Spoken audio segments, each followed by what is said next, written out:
Tonight between a couple of teams, Greg, who can really shoot the three ball. Some of your thoughts coming into this one. Well, when you have teams like this, it's about guarding that perimeter. If you don't, they're going to rain on you the entirety of the game. So this might be one of those games that comes down to who has the ball last. Now the starting group for the visitors. We've got Cook, get out there with Black. Then there's Dampier. And it's McKinney in at the small four. Here's Coleman. Nailed from three-point land. 3 points. And he likes to get in a rhythm early. Nice triples. Boozer with the screen for Boozer. Got loose. Here's Black. Drills the three-pointer. You know, a lot of coaches might let you hear it for taking the three-pointer on the break, but I like the decision there. The D had already collapsed inside. 2 minutes remaining in the first 2 minutes. Outside Boozer. A three-pointer off the mark. Gone 2 of 3 here to start out the game. Here's Coleman. Rebound by Columbus. Well, on the road, you don't expect to look so comfortable on the offensive end, but that was the story of the game. It came down to execution. No wasted possessions, and that is absolutely essential trying to win on the road. This guy is a pick-your-poison kind of player. Very hard defensively to cover all your bases with him. You know, there's no denying the talents of LaMelo Ball, Doris. Could this be what we see from guards in the future? Well, we know what he brings, LaMelo, Kevin, and that's a blend of size and skill. He is a magician with the basketball in the open floor. The handle is tight. The shooting is getting better. We have to see this young man develop. Awesome rewind, courtesy of the AT&T 5G Slam Cam. And Columbus with possession. 6-point game. And remember, they won both games in this matchup last year. No small feat. These two teams could easily end up meeting to decide the NBA championship. Tonight could be a preview of something with more on the line down the road. That one falls. Black's got 5 now. And the story here, Kevin, early on is how well they've shot the basketball. At the elbow, Boozer. Dampier pulls it in. Pressured that shot by getting a hand up just as good as a block. And he did it without fouling, and that's become an art, changing shots without making contact. Here's Black. He has 5. And the call on the shot that sends him to the line. Wow, he got whacked on that one. Shouldn't be much debate there. And he's got his first free throw of the game. Black. 2 shots.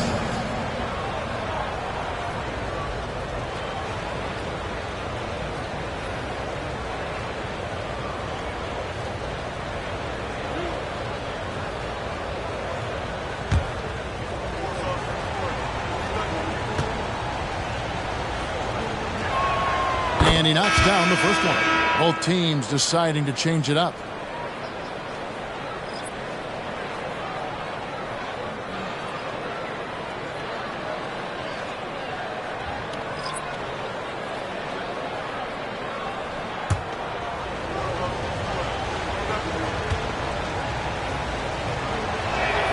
And that one goes in. 2 from the line that time. The way he's shooting free throws tonight, you simply don't want to put him there. Here's the screen for 3. Smith buries it from three-point range. And so the first quarter is in the books. They lead by 7. We'll take a quick break, then get you back to the action.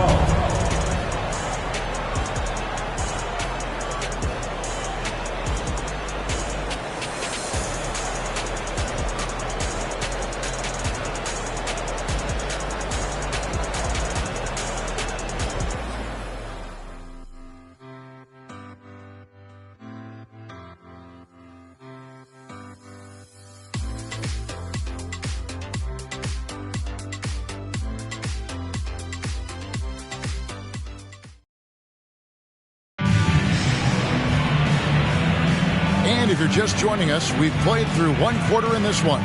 And looking at what we've seen so far, guys, from the visiting team, what do you think? Yeah, in that first period, they looked to push in transition at every opportunity. And why wouldn't they? You see their effectiveness in the open floor. Very difficult to slow down.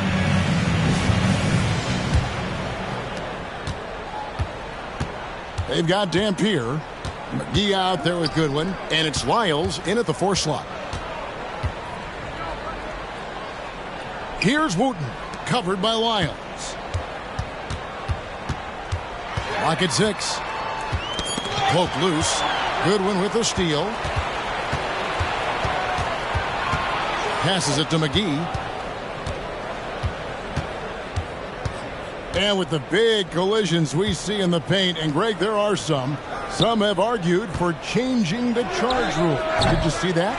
You know, there's talk of extending the restricted area. I've even heard some say ban charges by help defenders. I like the former idea. That seems less extreme. Here's Dawson. Still without a basket. And it's Smith missing. Well defended that time. He's a shooter that the D has to close down on quickly when he's ready to pull the trigger. Now here is McGee.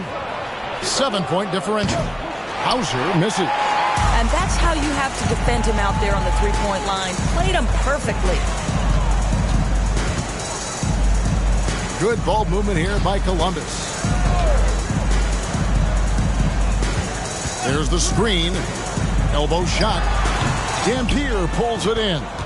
Well, if the defense gives him that shot next time, they could get burned. I think he's just a little bit out of rhythm. And now the latest from our reporter, David Aldridge. Thank you, Kevin. Now, LaMelo Ball is young, but he certainly has words of wisdom already.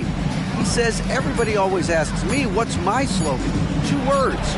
Be you. You just got to be you from the... Kevin? Yeah, that's right. More than comfortable in his own skin. David, thank you.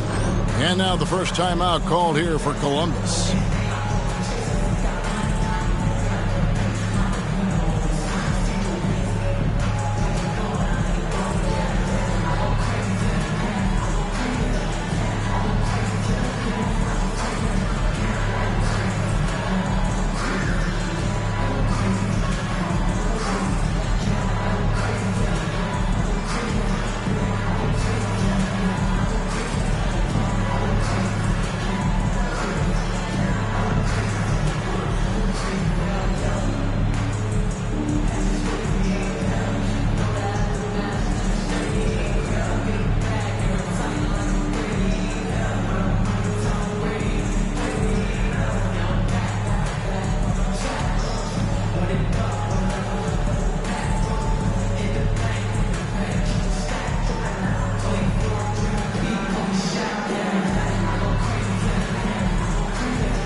Talk about who's going to take part in the three-point contest this season, and here's a look at the players most likely to make it. And so many great shooters in the NBA these days, and these guys, quite frankly, the best of the best. I wouldn't be surprised if we see a scoring record broken in this year's competition. You look at T. He's got a place in the three-point contest within his reach. I hope he makes it because I know how much this would mean to him to be a part of the event. I mean, that's a good call, Kevin. He's the type of player that can really deliver on a stage like that. He'll be very dangerous if he ultimately gets in. And as the votes keep pouring in, we'll keep you updated on any changes to that list. It looks like we're going to have quite a group. Man, you talk about the ultimate marksman's list here, Kevin. Maybe this will be the year somebody gets that perfect score. Now here's Boozer. Taking a look at his stats, he's averaging around 9.5 points a game. And once in a while, a team will have this kind of night where nothing is working, but it's still early. They have a chance to play themselves out of this funk if they just keep battling. Here's Coleman. He's covered by Boozer. 5 to shoot. It's Edwards on the wing. Over Boozer on the money from 12 feet away. Edwards got his first basket of the night. And even with the big lead, he remains focused on the task at hand.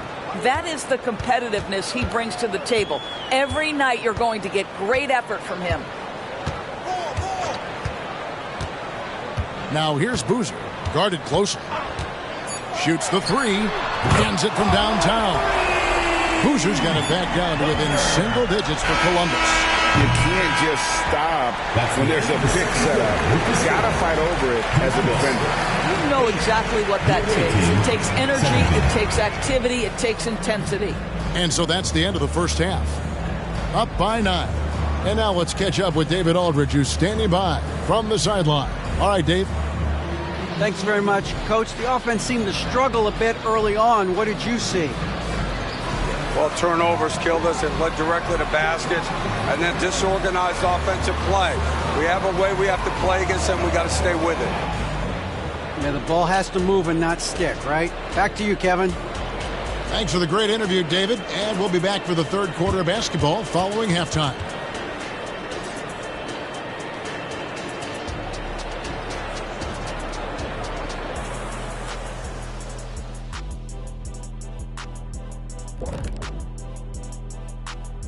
Big Diesel, Kenny the Jet, Ernie Johnson here. But before we dive into the scintillating analysis of the first half, let's check out the power rankings. And these take into account how teams are playing of late. So a little bit of a recency bias, perhaps. Shaq, say recency bias 5 times fast.